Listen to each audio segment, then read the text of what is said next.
Hi hello வணக்கம், இது உங்கள் சிவி ஈஸோன் சொல்லணும். எப்படி இருக்கீங்க? இப்போ பார்த்தீங்கன்னா நேற்று விஜய் சேதுபதி அவர்களுடைய எபிசோடில் இது ஒன்று நான் நோட் பண்ணேன், சொல்கிறதுக்கு மறந்துட்டேன். ஆனால் இன்றைக்கி வந்து நம்மளுடைய கமெண்ட் செக்ஷனில் வந்துட்டு நம்மளோட சப்ஸ்கிரைபர் ஒருத்தவங்க சொன்னாங்க, இதை யாருமே நோட் பண்ணவே இல்லைன்னு. அப்போ தான் எப்படி மிஸ் பண்ணலாம் அப்படின்னு சொல்லிட்டு, இருந்தாலும் அவங்களுக்கு ஒரு நன்றி, சரிங்களா? ஏன்னா அதை அவங்க தான் ஞாபகப்படுத்துனாங்க. ஸோ என்னென்னா, நேற்று பார்த்தீங்கன்னா நம்ம விஜய் சேதுபதி அவர்கள் சூப்பராக ஒரு கெட்டப்பில் வந்திருப்பார். ஸோ ஒரு புது படம் அதோட விஷயங்கள் தான் சொல்லியிருப்பார். எல்லாருமே ரொம்ப அழகாக ட்ரெஸ் பண்ணியிருப்பாங்க. அப்போ வந்து அரோரா வந்துட்டு எல்லாருமே வந்து சூப்பராக இருக்கீங்க அப்படின்னு விஜய் சேதுபதி அவர்களுக்கு சொல்லியிருப்பாங்க. அப்போ வந்து அவரும் வந்து நீங்களும் அதாவது காம்ப்ளிமெண்ட் சார் அப்படி கேட்பாங்க அரோரா. அதுக்கு நீங்களும் நல்லா இருக்கீங்க, உங்களுக்கு என்ன, நீங்கள் ரொம்ப அழகாக இருக்கீங்க, உங்களுக்கு ஒரு பூசணிக்காய் சுற்றி உங்கள் தலையிலேயே போகிறன்னு போது பார்வதி கலாச்சிருப்பாங்க.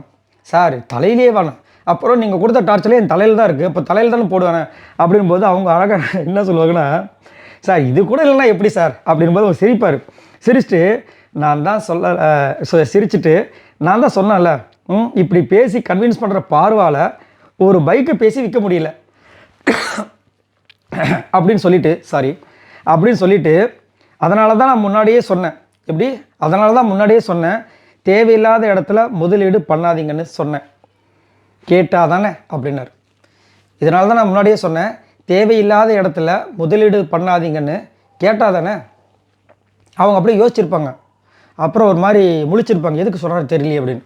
இதை வந்து பெரும்பாலும் கமலஹாசன் அவர்கள் தான் இந்த மாதிரிலாம் வைப்பார். ஒரு ட்விஸ்ட்டு மாதிரி ஒரு ஒரு ஒரு என்ன சொல்லுவாங்க, அதாவது விடுகதை மாதிரி ஒன்று வைப்பாங்க, குயிஸ் மாதிரி. நீங்கள் புரிஞ்சுக்கிட்டீங்கன்னா நீங்கள் ஓகே, உங்களுக்கு நான் வந்து இந்த மாதிரி சின்ன க்ளூ தான் கொடுக்க முடியும், அதை நீங்கள் தான் புரிஞ்சுக்கணுன்ற மாதிரி. ஏன்னா டைரக்டாக கொடுத்தா அவர் ஆல்ரெடி சொல்லியிருப்பார் விஜய் சேதுபதி, நான் டைரக்டாக யாருக்கும் சொல்ல மாட்டேன், அதனால தான் இங்கே ஒரு பார்ஷாலிட்டி வந்துடும் சொல்லிட்டு அந்த ஆர்டரையே நான் வந்துட்டு இஷ்டத்துக்கு பண்ணுறேன், ஓட்ஸ் படி நான் பண்ணதே கிடையாதுன்னு அவரே வந்துட்டு நிறைய இடங்கள் அவர் நிரூபிச்சுட்டு இருக்கார். அப்படின்னும் போது இவங்களுக்கு ஒரு விஷயம் கொடுக்கணும். அதனால் அழகாக என்ன சொல்லியிருப்பாருன்னா, தேவையில்லாத இடங்களில் முதலீடு செய்ய வேணான்னு சொன்னால் கேட்டால் தானே அப்படின்னு. ஏன்னா பைக்கு விஷயத்துக்கும் இதுக்கும் சம்மந்தமே இல்லை, அங்கே முதலீடே இல்லை, புரியுதுங்களா? ஸோ கமருதீன் விஷயத்தில் நீங்கள் தேவையில்லாமல் உங்களோட விஷயங்களை வந்து முதலீடு பண்ணிங்க, இப்போ அனுபவிக்கிறீங்கன்றதான் ஒரு ஸ்டார்டிங்கில் வந்து சொல்லிடுவார். ஏன்னா எல்லாத்தையும் பார்த்துட்டு வந்து தானே சொல்லிட்டு இருக்காரு, அங்கே வந்து பேசுகிறாருல. ஸோ நம்ம ஒரு பக்கம் வந்து விஜய் சேதுபதி அவர்கள் வந்துட்டு விஜய் பார்வதி வந்து கலாய்க்கிறது ஒரு பக்கம் இருந்தாலும், இந்த ஒரு விஷயத்தை வந்து சொன்னது உண்மையிலே வந்து பயங்கரமான ஒரு விஷயம். இது விஜய் பார்வதி கண்டிப்பாக திங்க் பண்ணும்.